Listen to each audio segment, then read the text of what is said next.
કયા મહિનામાં સૌથી વધુ ભાગ્યશાળી બાળકનો જન્મ થયો છે? જો તમે આજે આ વાત સમજો તો તમારું જીવન સફળ થઈ શકે છે અને તમારા બાળકોનું ભવિષ્ય પણ સફળ થઈ શકે છે. જન્મનો સમય વ્યક્તિ વિશે ઘણું બધું કહી જાય છે.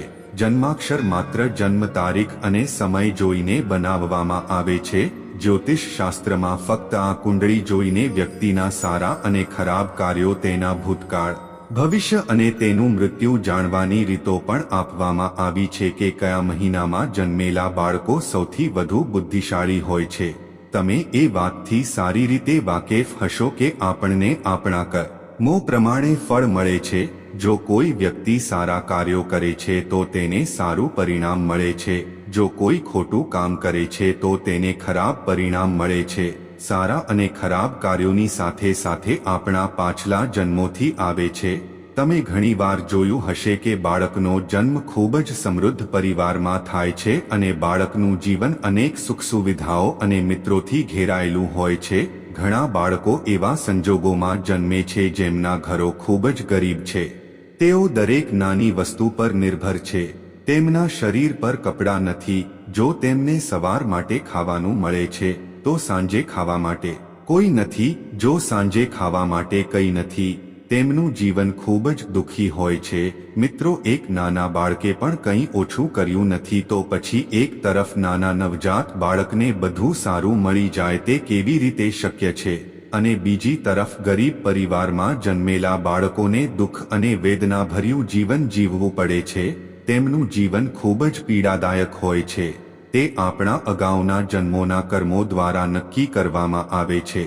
તેવા અમીર ઘરમાં જન્મના બાળકોએ એમના પાછલા જન્મમાં કેટલાક સારા કાર્ય કર્યા હશે, તેમને તે સુખી જીવન પ્રાપ્ત થયું. એવી જ રીતે વ્યક્તિને તેના કર્મો અનુસાર શરીર અને બુદ્ધિ મળે છે.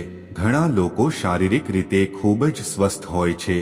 તેઓ કંઈ પણ ખાઈ શકે છે, તે દરેક વસ્તુને પચાવી શકે છે અને ક્યારેય બીમાર પડતા નથી. અને બીજી તરફ કેટલાક લોકો એવા છે કે જેમનું શરીર ક્યારેય સ્વસ્થ નથી રહેતું. આ લોકો દર્દ સિવાય બીજું કંઈ નથી. તેઓ સતત બીમાર પડતા રહે છે અને દવા ગોળીઓ લેતા રહે છે. આ બધું કર્મના આધારે નક્કી થાય છે. જે લોકોએ ઘણા સારા કર્મો કર્યા છે તેઓને સ્વસ્થ શરીર મળે છે, જ્યારે કે જેમણે પાપ કર્યું છે તેઓને દુઃખ અને કષ્ટોથી ભરપૂર શરીર મળે છે. તેઓ હંમેશા કોઈને કોઈ રોગથી બીમાર પડે છે અને બીમાર પડીને તે લોકો પરિણામ ભોગવે છે. મિત્રો, એ જ રીતે જે લોકો સારા કાર્યો કરે છે તેઓને સારી બુદ્ધિ મળે છે, જેના ઉપયોગથી તેઓ જીવનમાં સિદ્ધિઓ પ્રાપ્ત કરી શકે છે અને પોતાનું જીવન આનંદથી જીવી શકે છે. પરંતુ જેમણે પાપકર્મ કર્યા છે તેઓને મંદબુદ્ધિના કારણે મંદબુદ્ધિ આવે છે, જેને તેઓ ક્યારેય સફળ નથી કરી શકતા અને હંમેશા મુશ્કેલીનો સામનો કરવો પડે છે. કયા મહિનામાં જન્મેલા બાળકો સૌથી વધુ હોશિયાર હોય છે? જાન્યુઆરી અને ફેબ્રુઆરી મહિનામાં જન્મેલા બાળકો ખૂબ જ હોશિયાર હોય છે. તેઓ પોતાનામાં વિશ્વાસ રાખે છે અને નાનપણથી જ પોતાના જીવનની બાગડોર પોતાના હાથમાં લે છે. તેઓ પોતાના જીવનના માસ્ટર હોય છે અને નવી ઊંચાઈઓ હાંસલ કરતા રહે છે.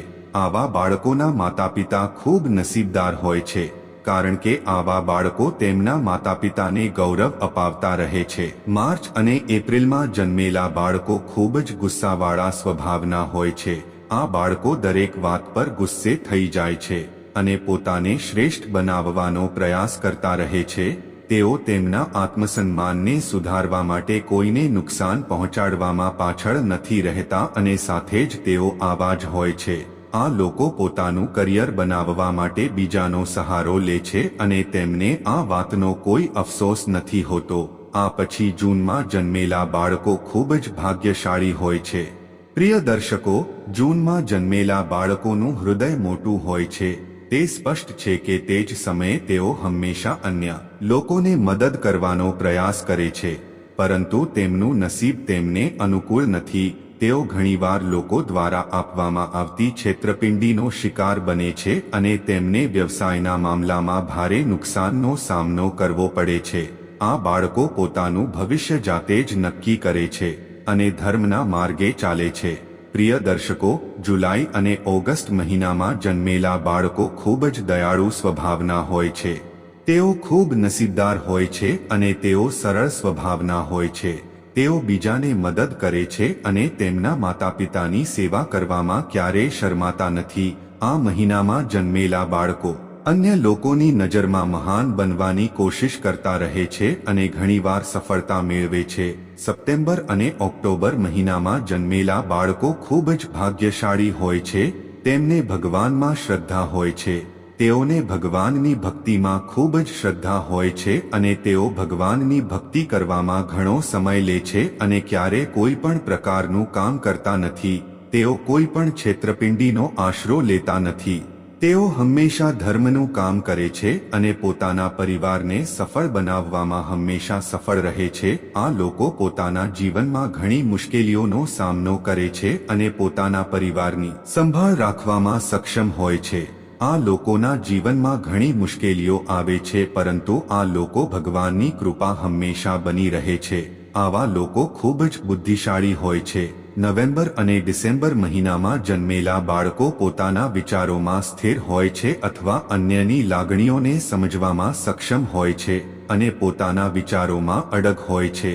નવેમ્બર અને ડિસેમ્બર મહિનામાં જન્મેલા બાળકો તેમના પરિવાર કરતાં દેશભક્તિના કામમાં વધુ સમય પસાર કરવાનું પસંદ કરે છે.